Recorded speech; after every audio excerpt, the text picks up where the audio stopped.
Okay, we'll go ahead and get started. So, first of all, thank you everyone for taking the time to join the MIT Sloan Club of New York for our Mind in Hand series, which is dedicated to featuring local alumni who embody the mission of MIT as lifelong learners who are striving to utilize the frameworks gained at MIT to positively impact the industries and sectors critical to New York. So, today we are thrilled to have Miriam Vadala join us for a conversation about her experiences driving innovation while navigating complex organizations. Miriam is the Associate Dean for Translational Science and the Director and Principal Investigator of the Clinical and Translational Science Institute at NYU Langone Health. She is also a radiologist and a professor of radiology at the NYU Grossman School of Medicine. And we'll talk about a variety of different career experiences and how she has also taken what she learned during her time as an MBA student at MIT and how that shaped her perspective on her career and those experiences. So, Miriam, thank you very much for taking the time out of your schedule to be with us today. It really is a pleasure. Great. Thanks so much, Jackie. It's a pleasure to be here. Oh, thank you. So before we get started with the questions we prepared for today, could you take a moment or two just to share a little bit about your background that has kind of informed your career and your life that goes beyond what folks can read in a bio? Yeah, so well, as Jackie said, I'm a radiologist that's my clinical training. I'm originally from Germany. I came to the US after medical school. I did medical school in Germany in Hamburg, and then I came to UCSF to San Francisco to start my residency in radiology. I always was very excited about research early on and knew that I wanted to be in academia. So I moved to Boston and was at Mass General for 19 years. I was a professor at Harvard Medical School, and I thought that that's where I'm going to be for the rest of my life. Was very happy. I did clinical work, a lot of research. One of my passions is faculty development and mentoring. I had a great position directing our Center for Faculty Development. I had a role at Harvard Medical School. Everything was perfect. But then the MBA came, and when I returned, I suddenly started seeing the world with different eyes, and I saw problems that I didn't see before. And I thought, wow, I could make this better. I think I could improve this and this. And I wasn't as content with my prior job as I was before, and I needed a new challenge. I had the feeling, and then this job came along, and it wasn't really what I was looking for. I was looking more into like hospital administration leadership position, not more research. But then I came to NYU, and I just loved the energy and that's also New York City and this hunger to be number one and this entrepreneurial spirit. And I remember I told my husband in my chair, I said, I'm interviewing there. Don't worry. This is not what I'm looking for. And then after the first day, I remember I called my husband and said, oh my God, I can see myself here. People are exactly like me. And that's how I ended up here. Oh, well, that is wonderful. So triggered by the MBA. Well, we are happy to have you, and we are so glad that you're part of our New York community. And actually, that is a perfect place to kick off our questions because, as you mentioned, your time at MIT was really transformational. But specifically, when we were preparing for the session, you talked about the classes that you took with Nelson Repenning and how important those were in kind of shaping your perspective, specifically what you learned about system dynamics and dynamic work design. So could you talk a little bit about that and how that changed your perspective on work? Yeah, so first of all, I loved the MBA, every minute of it. And as I said, it really transformed my life, but also even I still have it when I'm standing in line at the Whole Foods and I think, oh, I'm still doing the capacity analysis. I said, oh, if you open one more cashier, how would the waiting time change? So it really has transformed all the classes. But I have to say the most impactful course of the entire MBA was the Organizational Lab or OLAB that was taught by Nelson Repenning. And this really changed how I think about organization, problems, and improvement. And just to give you some examples, so also system dynamics, I really taught me not to see a problem as an isolated event, but more as a pattern and with feedback loops, delays, optimization that interact over time. This is a concept I was never aware of. And then the dynamic work design really translated all these concepts into very practical tools and how can we structure work that information can flow quickly, make sure that the problems become visible early, and then that teams can really learn and not just push harder. And the breakthrough for me was the in-person observation of workflows, and where we really had to sit for our project with the frontline workers and just observe, and also taught me that the frontline workers typically have the best solution, but no one listens to them. So these were like two key insights I gained. And before MIT, I always treated problems as technical deficits. And then you build a tool, you educate people more, but the system dynamics really helped me to see that many failures are actually structural, and good people are really doing their best within a system. And that system is often designed to produce the problems we're worried about. And then this dynamic work design gave me vocabulary or methods to redesign that work. For example, where decisions are made, how feedback is captured, how frontline experience is integrated. So, and that really taught me that if you use all of this, your solution are much more sustainable. So these are just some concept, saying the most important one, sitting there observing and listening to the frontline workers, which I really incorporate in everything I'm doing these days. Well, and that's wonderful advice for anybody in any industry, really. Yeah. But kind of building upon that, the work that you did at MGH is featured in Professor Penning's new book, There's Got to Be a Better Way. So could you talk a little bit about that project and its outcome? Yes, so that was a project that was focused on reducing turnaround times of CT scans in the emergency room at Massachusetts General Hospital. And if any one of you have visited an ER recently, no matter where, you probably know what the problem is. There is a lot of overcrowding. Patients are lying in the hallways on stretchers. And the goal is to get the patients either out of the ER, either home or admitted to the hospital, but you don't want them to hang out in the emergency room. So what the term is reducing the length of stay in the emergency room. And this is really one of the main priorities of any emergency room. And as you're probably aware of, there is a lot of imaging that is performed in the emergency room. And imaging, especially more advanced imaging, CTs, MRIs, really contribute to this length of stay. So my goal was to reduce the turnaround time of a CT in the ER by really redesigning the CT workflow. And I used all the principles that are aligned with system dynamics and dynamic work design.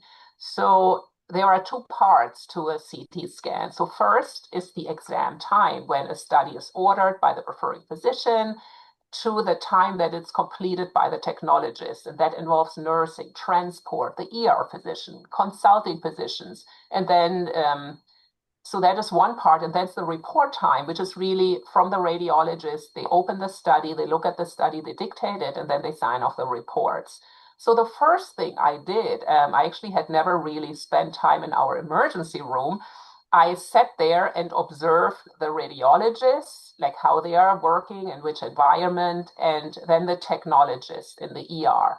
And it was eye-opening. And I really tried to map the full end-to-end process for the ER's CT scan. So the ER physician ordering, the CT, the ER nurse drawing the labs, placing the IV, document in Epic, which is our electronic health record. Then the radiologist has to protocol the CT.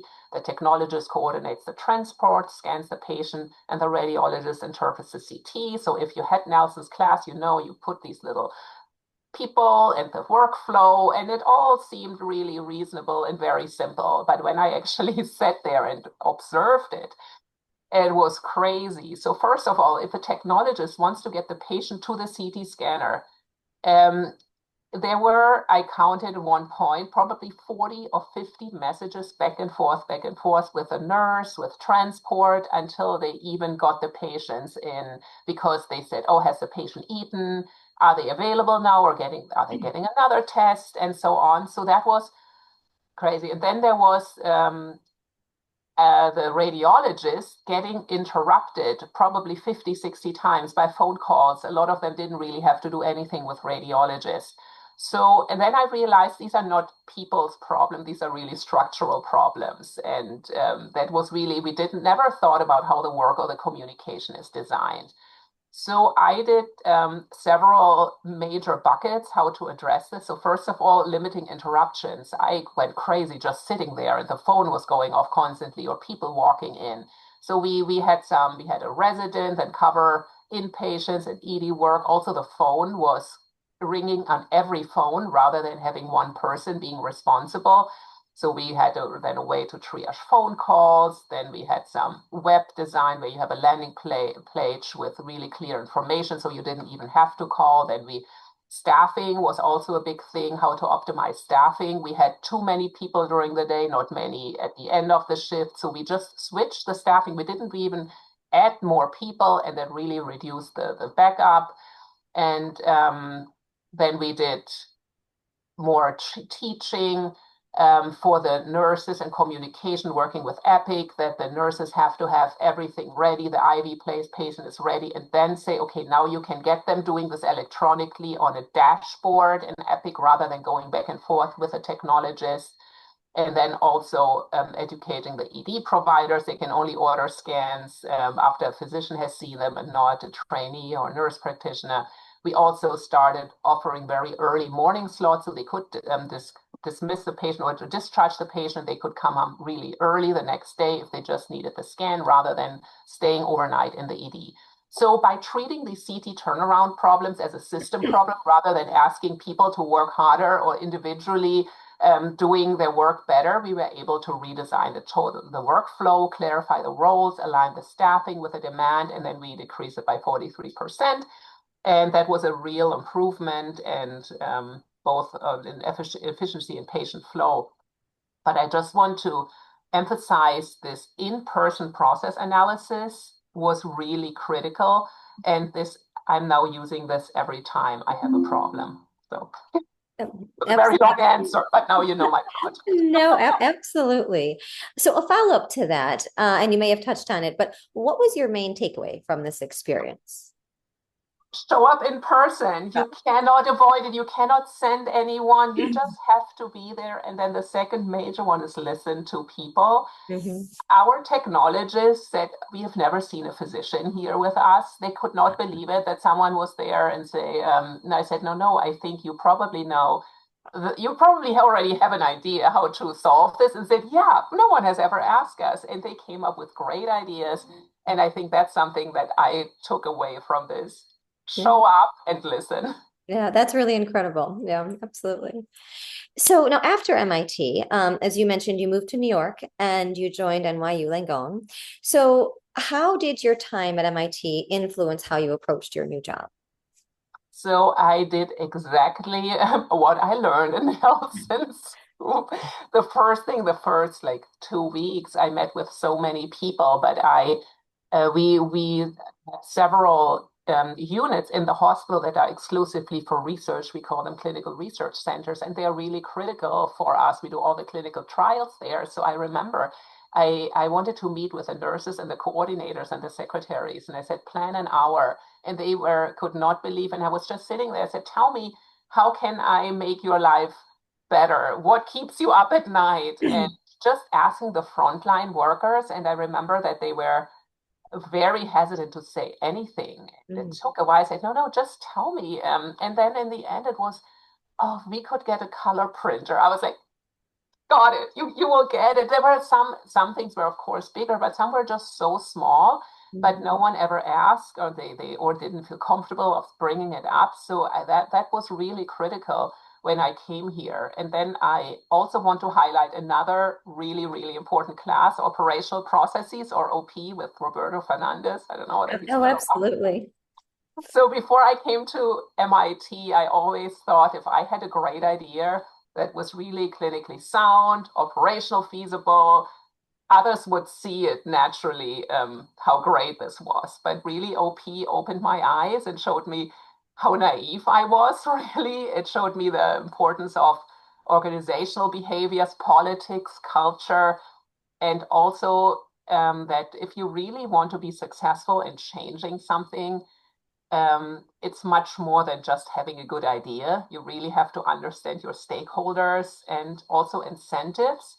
And this often is much, much more important than the merit of your idea itself. And here at NYU, I'm often in a position where I need to convince others to follow my lead or follow someone else's lead. For example, our dean and CEO who says, Miriam, I want you to do this. And then I have to convince other people.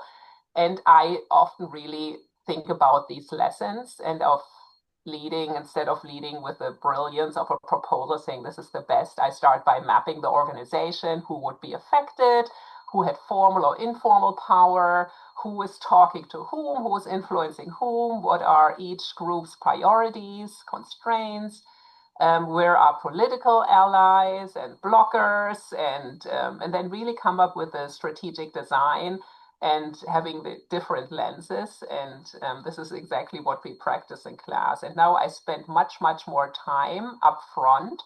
Before we have a meeting, we have little pre-meetings. I really spend time talking to each person, each stakeholder, and also try to align what we want to do with the institutional goals and priorities, and rather than presenting them as a standalone idea, because if you say this is really in the interest of the institution, where the institution is going, there is much, much, much higher chance of being successful. And yeah, so I now approach every new initiatives with this like discipline, clarifying the problem, having multiple perspectives, and also find early wins. That's what we learn. Try to get an early win, create some structures for ongoing communication. That's really important. And yeah, so these are like two major takeaways from the MBA. Mm-hmm. Well, so building upon that, and kind of talking a little bit more specifically about what you were just mentioning. So at NYU, you spearheaded a large initiative that advanced bone density screening. So how did you go about in that initiative persuading stakeholders to support your idea?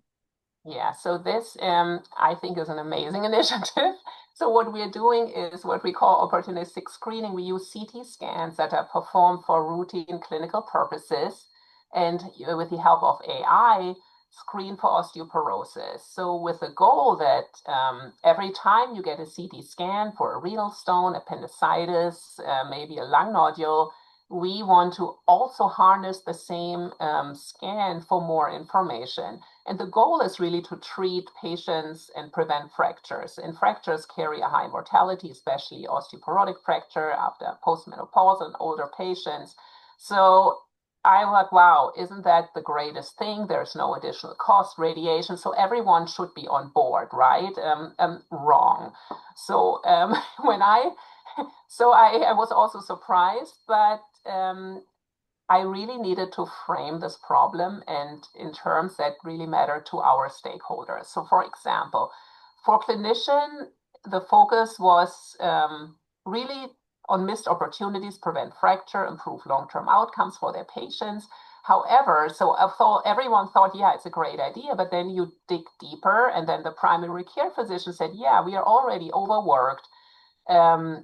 We get so many messages. Now you're asking us to do another thing. And then do we even have the capacity to treat all these patients? Are we overwhelming the system? So I was like, yeah, good point.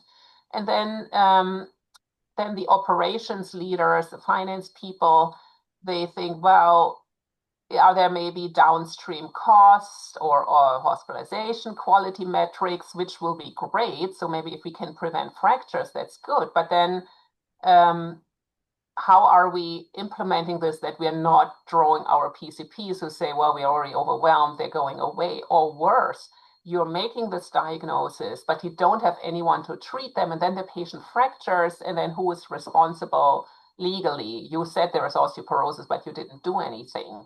So, so these were all really valid concerns, and so I needed to find ways to address those. And what is nice at NYU, it has a really strong culture of performance and innovation and patient safety. Patient safety is if you go anywhere in New York City, you see #1 for patient safety. So because of the safety angle, there was a really receptive environment if I framed it on a quality and safety angle, and how we could use this also for potential payers to say, wow, NYU is doing this for prevention.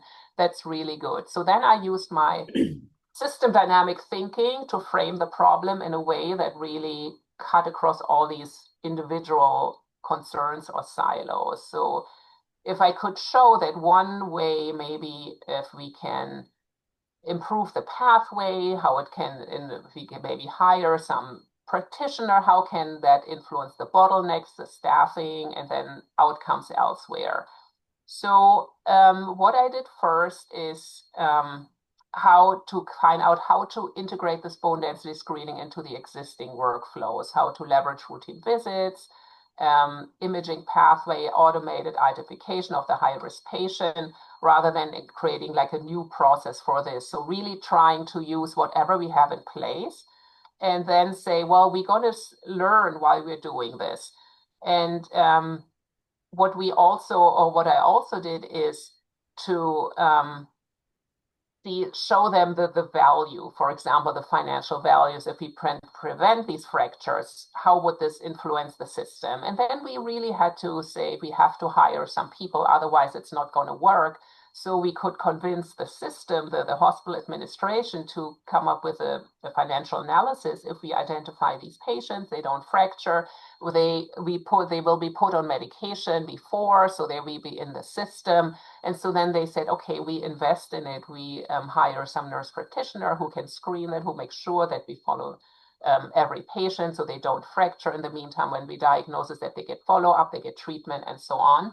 So, but that was, I would say, the technical aspect, which is I'm passionate about. The AI, the imaging part was maybe 5% of the problem, or the solution, whatever you frame it. 95% was involving all these other stakeholders outside radiology, including hospital administration, listen to their concerns and coming up with solutions that would address their concerns. So this was a 2-year project. Now we started recently. Wow. So now when you were kind of going through and having the conversations with the stakeholders, did you come across resistance? And if so, how did you go about navigating those difficult conversations? Yeah, so plenty of resistance, and a lot of people say this is it's not possible. You can't do it. If you do it, all our primary care physicians are going to leave. So the resistance came actually from several people, including my own department. So there was added workload. Also, the radiologists, though, they have to do extra work, might not get reimbursed. Then there was skepticism also. If you do the screening, would it really truly change outcomes, or is it just added work? Worries about, as I mentioned earlier, who follows up on these patients, who does the treatment. So, of course, I was relatively new. I was starting it, really passionate about it, and I could have been, whoa, this is a lot of resistance. But I really treated the resistance and the challenges as an opportunity. Mm-hmm. And I really used it as information. Every piece, every resistance, every opposition was a piece of information, which then helped me to make sure that I can address it and how to address it. And it was just information where the work design was not really good. It was weak.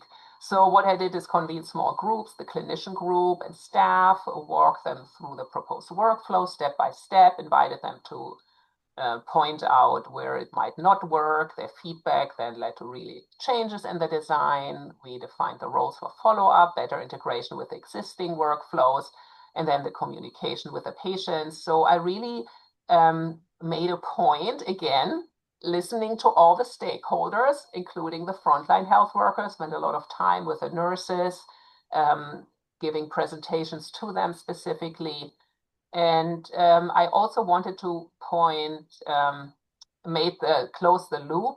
When someone raised a concern, we either changed the process and response or explained why we didn't. And this really being very transparent and involving all the stakeholders really helped to build trust. And over time, we showed that it actually was feasible and patient wearing identified. And then the skepticism definitely diffused. And one of a very senior leader was so upset in the beginning, and now he thinks it's the greatest thing. But it takes a while. It's not something you can do in a week or month even. It took a long time to really convince the stakeholders that this is worthwhile pursuing and this will make a difference. Mm-hmm. And this is, I would have never done being able to do this without the background of the MBA. Yeah, no, that's fantastic. And I love your reframing the resistance as kind of an Yeah. opportunity to learn. I think that's a great point. So, okay, so now let's turn to your role as dean, because in this role, you focus on bringing clinicians and researchers together so that the research that's done is clinically relevant to the needs of patients. So, could you talk a little bit about how you're collecting and incorporating this information and input? And again, I'm going back what I learned from Nelson. Show up and listen, especially to the frontline workers, and using them for problem solving. So I now really, because of this, it stuck so in my head, I built structures where we can really collect frontline workers' input, not just like incidental or anecdotal, oh, so told me in the hallway. I really now try to capture their feedback systematically and then translate it into our research priorities and projects. And I want to give one example where we really created a bottom-up channel for ideas. So we started a process, we started a platform called IdeaScale. It's a crowdsourcing platform, and that really allows clinicians, research staff, administrators or trainees, faculty across all the departments to submit ideas on how to improve research operations and align them better with real-world clinical barriers. And we also collect ideas about things that are real barriers in physicians taking care of their patients, and then find researchers to help them address these barriers. And then if we collect these ideas, others can look at it, they can up and down vote proposals, they can comment on them, and then we help redefine them. And these submissions then that we get, they are scored for impact and feasibility. And then we start solving them and implement them. And if there is something right easy, we do it immediately. If it's more complex, it needs long-term planning. But what's really important is that everyone who submits an idea receives a status update. We select some contributors and we publicly recognize them. We have some luncheons with them, thanking them for their ideas.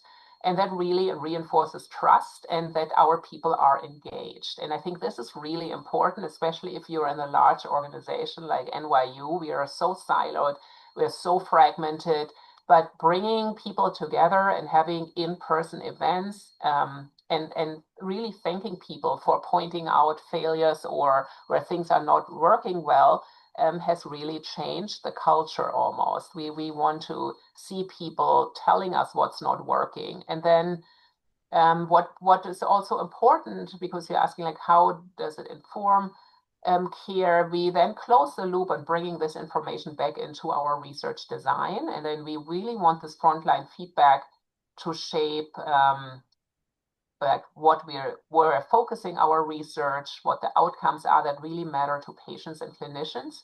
And if we think about how we implement it from the outset, then it's much easier. So we make sure that the lived experience of our frontline health workers really inform our translational research agenda.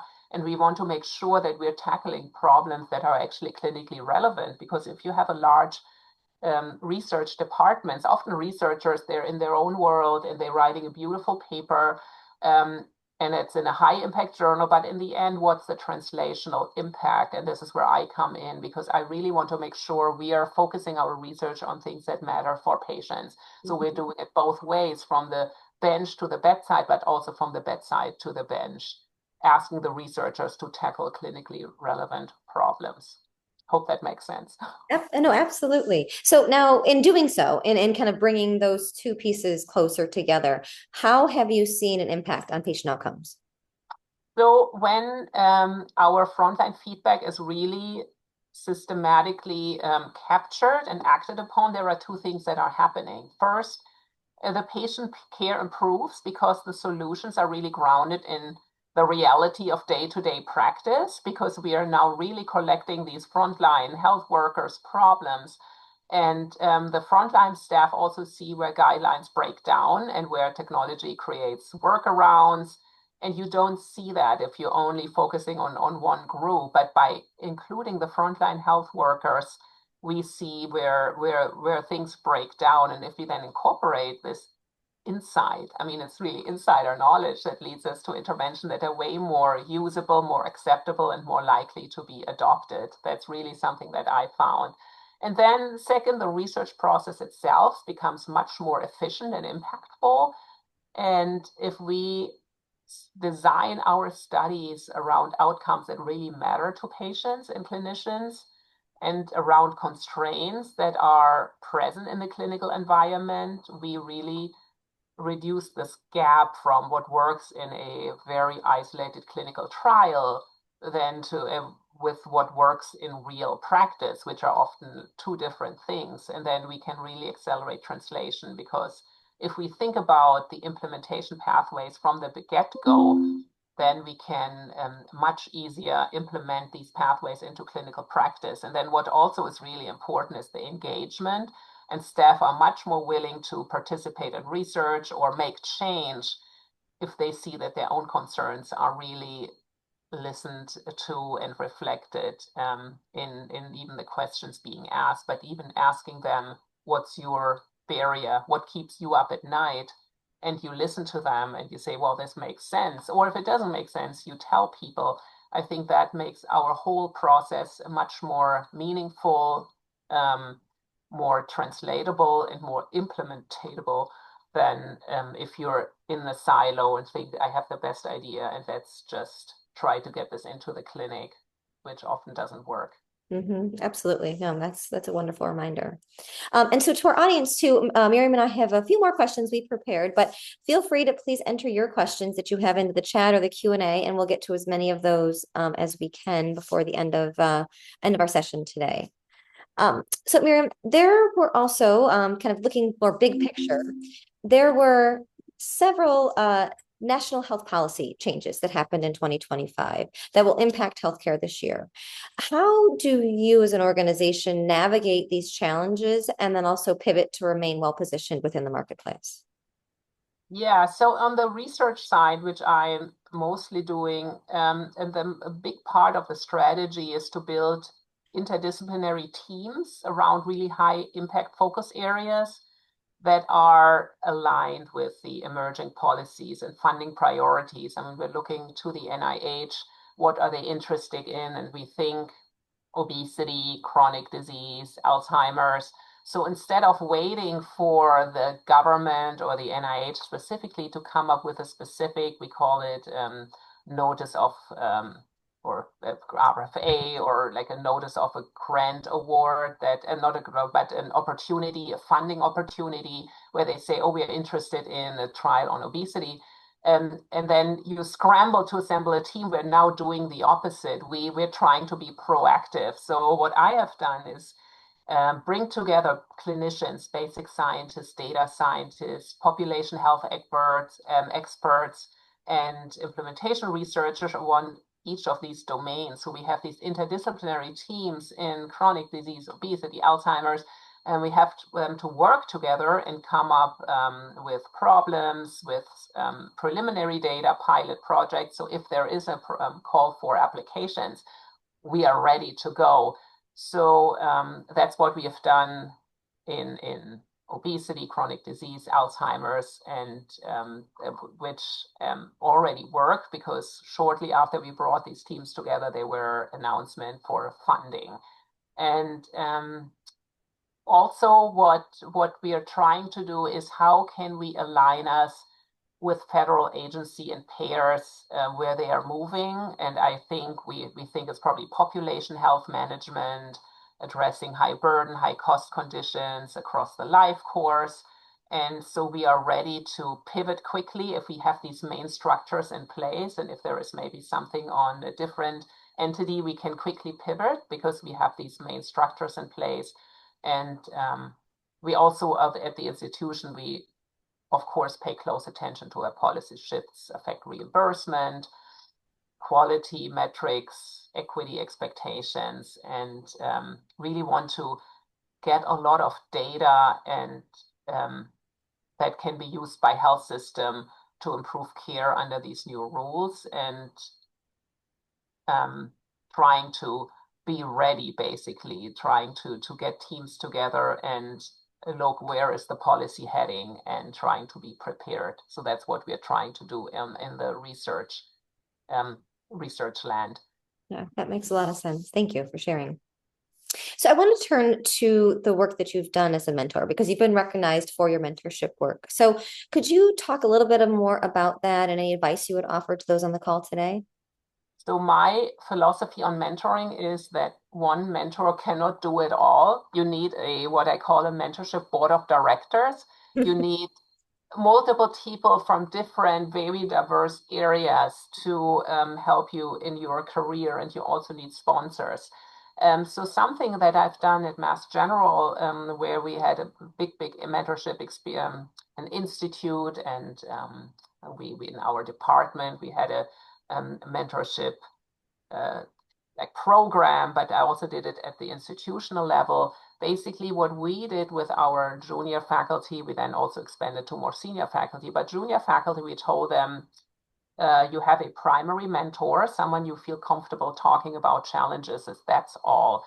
They don't have to be in your area of interest. They don't have to do what you're doing, but it should be someone that you feel very comfortable. But then you start with this primary mentor, building your mentorship board of directors. So, for example, finding mentors outside of your division, your department, maybe outside healthcare, maybe someone from the business school, maybe someone from the law school, or if you're interested in administration, find someone in the hospital in leadership, administrative leadership. And what we did, we gave actually the junior faculty money and said, ask someone to have lunch or dinner or breakfast with you, because then it takes the awkwardness out of it. You just say, hey, I have this money. I'm supposed to do this. Would you have lunch with me or dinner or breakfast? And I just want to learn about you. And the good part of this was you are asking people to spend time with you to learn about what they're doing when you don't need anything in return. Most of the time you approach someone and say, hey, can you write me a letter? Or I need this. Do you nominate me? So this was the perfect time. And no one has ever said no. People said, of course, people like to talk about themselves, about what they're doing. And then it's up to the mentee to continue this relationship or not. So then you write all the people down, and then you send them an update, you send a thank you note. And then in a year from now, when you do need this letter, you already have your entire network. So this is specifically for maybe junior mid-career, but what I also noticed that senior people need mentorship, and that is very hard to find, and it's even harder for women. So when I was at MGH, we had, I think, at Mass General, like 20, 30 full professors who at Harvard who were women. So we formed our own peer mentoring group. We met, we had dinners, we nominated each other for awards, and it was a great community. If someone got offered a position, we were a sounding board, and they could just ask us, what do you think about it? So it was great. It was the peer mentoring part. And then I just want to talk a little bit about sponsorship, because if you do not have sponsors, it's very hard to move up in your career. And I always think about a mentor as someone who talks to you, who wants your best, and a sponsor as someone who talks about you when you're not in the room. These are people who nominate you maybe for a leadership position, or if someone gets asked, maybe your chair said, oh, I'm looking for someone to do this, that they have your name in mind and then talk about you. And that is much harder because you have to have a certain position to be a sponsor. You have to have some gravitas to be able to nominate someone. So we were very intentional and tried sponsorship committees, making sure advising people that their chair, for example, knows what they're doing and knows about their sending updates and so on. So and both are really important. And for women, people often say women are over mentored but under sponsored. So we made a big point of increasing sponsorship, especially for women. Those are really wonderful points. Thank you very much. So I'd love to turn to an audience question that we received. So what are some gaps or issues that you see with AI in clinical radiology? Oh, in radiology specifically, that's very exciting because our field was the first one where Geoffrey Hinton I don't know, it's probably 10, 20 years ago, said there won't be any radiologists, but we are still going very strong. But I would say there are a lot of hundreds of AI algorithms for radiology, where they're all FDA approved. It's a specialty with the largest number of AI approved algorithms. and they are not used in clinical practice because they are not very user-friendly. And I focus a lot on the implementation also for our opportunistic bone density screening method. It's very cumbersome to use. They're not as good, but I think this is just a question of time. There are not enough radiologists. We have imaging is just exploding. And I think if we do not use AI, we will not be able to manage the workload. And I can imagine that in 10 years from now, there are certain studies that will just be screened by AI, screening mammograms, X-rays. I think at NYU, we're doing 700,000 bone X-rays. Most of them AI can probably deal with, and you will have radiologists looking at the more complex studies, MRI, CTs, that are more complex. And if we are not using AI, we will not be able to manage the workload. Right now, we are not there yet. The systems are still not user-friendly enough, but I think that's just a matter of time. No, that's really Great. I don't know who asked that question, but very good question. No, that's very interesting. Thank you for sharing. Well, and kind of building upon that, as we look ahead in healthcare, what are you most excited about? So what we are at NYU focusing on is the learning health system that we continuously generate and test and implement knowledge in real time, basically using advances in data and AI and our digital infrastructure. We can really learn from every patient's experience, and make our care better.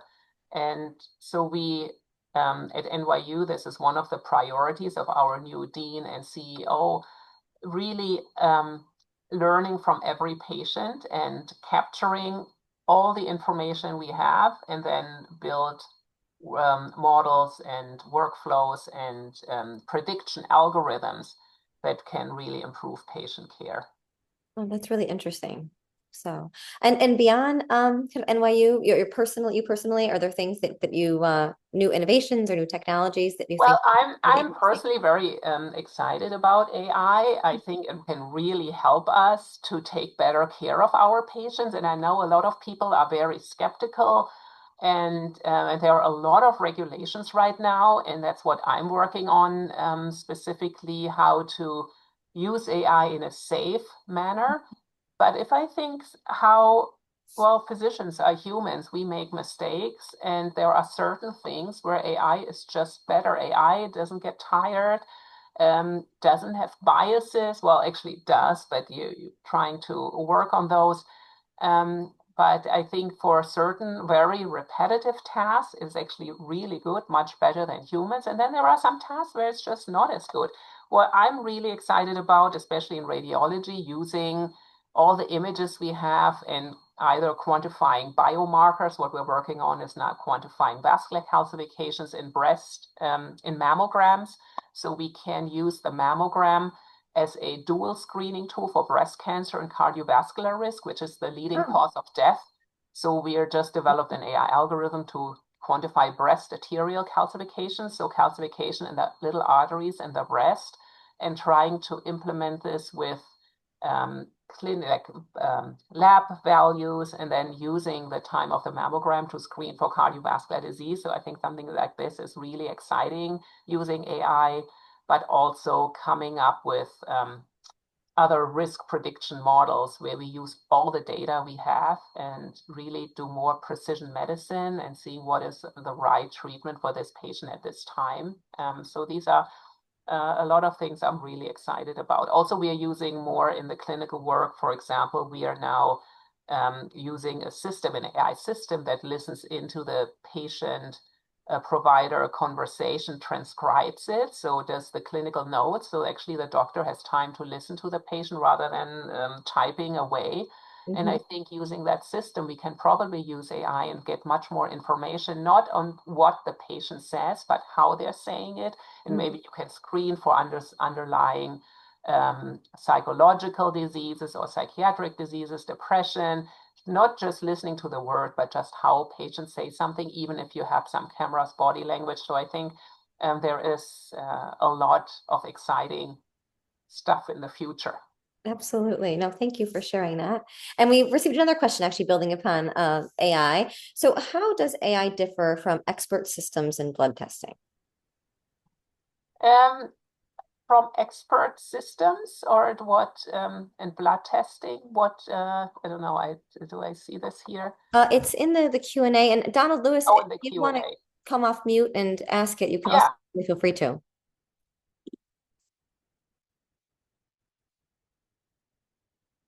Donald Lewin, who asked the question?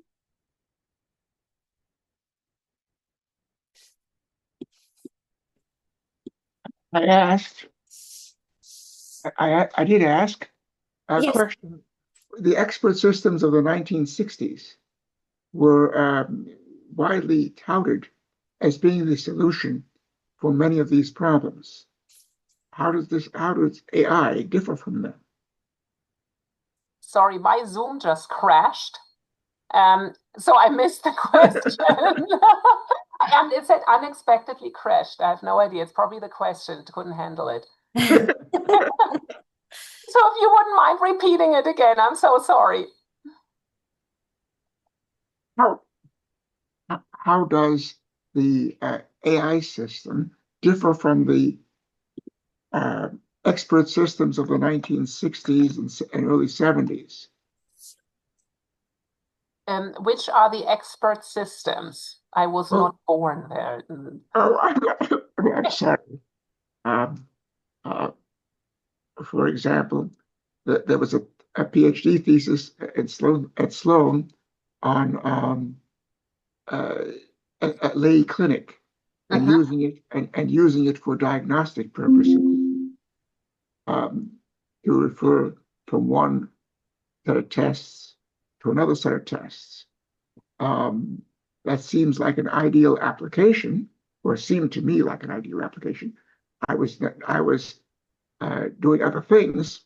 I was working on my doctorate in a different area, but it seemed like the appropriate tool, um, and I can see how that might be useful in reading an X-ray or something like that. Oh, yeah, for reading studies in radiology specifically, I'm sure there's pattern recognition, there is uh, probably like measuring things like when arthritis, joint spaces. So this has been around, and there has been CAT, which is an automated system to read breast, like mammograms to detect breast cancer, which does not use AI. This has been around for a long time. AI uses continuous learning also and looking at other things than rather the predefined areas like CAT, the automatic assessment for breast cancer, has specific variables that it looks for in a mammogram and then outlines and puts a circle around the area that looks abnormal. With AI, you continuously learn also from your priors. So the more data you have, the better your system becomes. So that is one of the differences. And then you also have to be very careful. So I just want to also put in a word of caution with AI, because, for example, we have done studies, or others have done studies. Actually, MIT has done studies looking at the biases of AI. And there was one study on chest X-ray where AI made diagnosis of the race of the patient, something we cannot see as a radiologist. And what it did were these shortcuts. It looked at the hospital, actually at the markers right and left, and they were in a certain way or done by certain technologists who worked maybe more in the ED, or they found parts on the x-rays, which is in we call it DICOM viewer. There's a lot of information in an x-ray that we don't see where it was taken. And if it was taken in a poorer hospital, it automatically thought this is a African American patient. They probably have diabetes and heart failure. So it made a lot of shortcuts coming to a diagnosis that has nothing to do with the image. So that is something that did probably not occur in these older technologies, but that is something that we have to worry about. So also a piece of caution, and there are tons of studies. So you have to be very careful how you train your algorithms and confirm the outputs. But these are just a couple of ways how AI works. Thank you. Okay, so Miriam, I think we have time for one more question that just came through. It said, what do you see in the future for radiology? Both for virtual humans in biology and also medicine. So I think in radiology, we will not be out of a job. My oldest son, I said, you should go, he wants to go into medicine. I said, you should become a radiologist. I'm still convinced that we will not be out of a job. I think our job is going to be more interesting because a lot of these films that we all have to read, whether it's the scoliosis survey or the osteoarthritis, the hip replacement follow-up, I think this will be done using AI. And I just want to say that Pap smears women get, they're not being read by pathologists. It's not even AI. It's just an algorithm that looks at them, and then the pathologist only looks at the ones that are abnormal. So they're screened also electronically. So I think this is going to be the future of a lot of the things we're doing in radiology, and we will see the more interesting and more complex studies. I think there will be much more at home that patients will use AI, maybe even in psychology, psychiatry. There is a long backlog of patients who have children, maybe with autism, who cannot find a child psychiatrist because we just don't have enough. There are now AI algorithms that can help you at least make the diagnosis. And I think we will have more and more of those algorithms that patients will use more because we just don't have enough doctors. So that is from the medical. But you asked also not in non-medicine. And it was, let me pull up the question. Sorry, it was the second part to the question was for virtual humans in biology and medicine. Virtual humans. Yeah, chatbots. We're using a lot of chatbots, and I think it's going to be a great first line consult, or maybe more. I think at MGH they don't have enough primary care physicians, so they're using chatbots for a patient who can't get an appointment to actually do the triaging. And I'm sure we're going to see the same for very simple things, and then trying to really save the more complex cases for the physicians. Makes a lot of sense. Well, Miriam, thank you very much. This was an insightful conversation. I know I learned a tremendous amount, and I know our guests did as well. So we appreciate you sharing a bit about your background and your career experiences and time at MIT. Great. It was a pleasure. Thank you so much. Okay. And thank you everybody for joining us today.